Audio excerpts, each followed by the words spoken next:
Well, hi, Sylvan Bell coming to you live from San Francisco, California. It's December 12th, 2015, 4:25 in the afternoon. We're talking about all the things that you can do to beat price in the sales process. And you know, I get these questions a lot, from just about everywhere I go, every industry that I work within.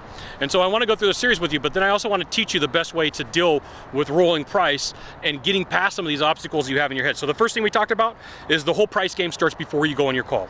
The second thing is the buyers typically only have one complaint, and it's about price, and that's all they can get you on, okay? Third is sales is like playing chicken. Fourth is every negotiation class tells you to complain about price if you go through one of their classes, for the most part. I mean, it's the thing they tell you to focus on. Number 5 is to stick in the game, stick to your guns. 6 is take jobs from suckers who only sell on price, because I'm going to tell you what, for the most part, there are some industries that's all that matters, but there are a lot of industries that does not matter at all, okay? So it's one of the best feelings in the world to take a job from somebody who just absolutely only knows how to sell on price, especially when you're a whole lot more and they try to call back and drop price on you, okay?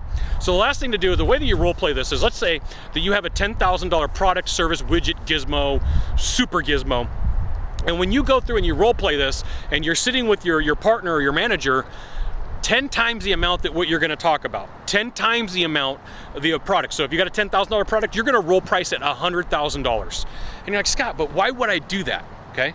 So because it gets you used to talking about really big numbers and huge numbers. And so that when you're dealing with this and the person's like, you got a high price, in your mind, you're like, I role play this with my manager a lot. We talk like 100,000. I'm only talking 10. It's not really that big of a deal. So if you have a $1,000 product or service, Gidget, Wizmo, whatever you do, you're talking 10,000. If you got a $50 product, you're going to change it to 500. Now, one of the things that this like builds neural pathways in your brain, helps you understand that, like, you know what, price really isn't the deal. It's about your confidence. It's about what you say. It's about how you respond to the questions, and that you don't react, and that you're not needy. That will really help you out. Just like I said, like I shared with you earlier, everybody is taught to complain about price, and it's not even real, right? So there's people out there that's like the last thing that they worry about. So like I got to share with you, when I go look for like cologne or ties, the last thing I'm worried about is like, how much is it? The first thing I'm worried about is how exclusive is it, and is anybody else going to have it? So that automatically tells me there's going to be a price tag, but not everybody's me. Okay, so if you automatically decide in your head, like right here, that everybody's going to shop on price, you've absolutely blown it. That's part of the pregame. So 10 times the amount. So if it's a $10,000 product, you're talking $100,000 in role play. If it's a $1 million product, you're talking about $10 million in role play.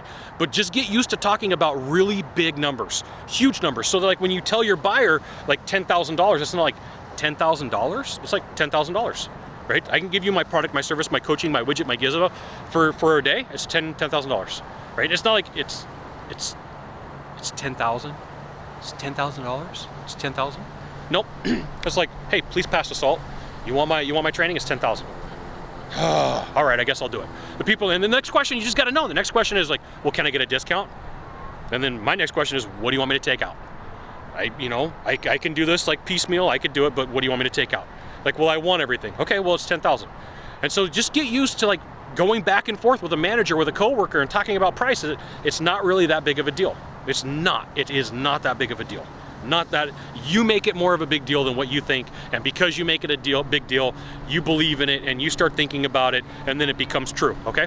So there you go. There's my 7 videos on dealing with price. I know you needed to hear them. I really wish in 2002 that somebody would have sat me down and said, hey, I'm your sales uncle, Scott. I'm your sales uncle. Come here. Come here. Come here. I'm gonna whisper in your ear, sales, like everybody's gonna complain about price. It's gonna be okay, right? So like, just let me be your sales uncle right now. Let me explain this to you. It's what happens. It's like, that's all they got. That's all you're gonna complain about? You're gonna complain about price? Good. In my mind, I'm not saying it. I'm thinking it. I don't care. Okay? But not like with a jerkish attitude. It just reminded me that like it's not really that big of a deal. Okay? Now, if you could do a small favor for me in the box down below, leave a comment, question, or story. That'd be fantastic. To the right or to the left, there is a subscribe button. Subscribe and then send it out to all your friends via Stonepalm, Facebook, Twitter, Google+, LinkedIn. We'll see you soon. Thanks for watching. Aloha.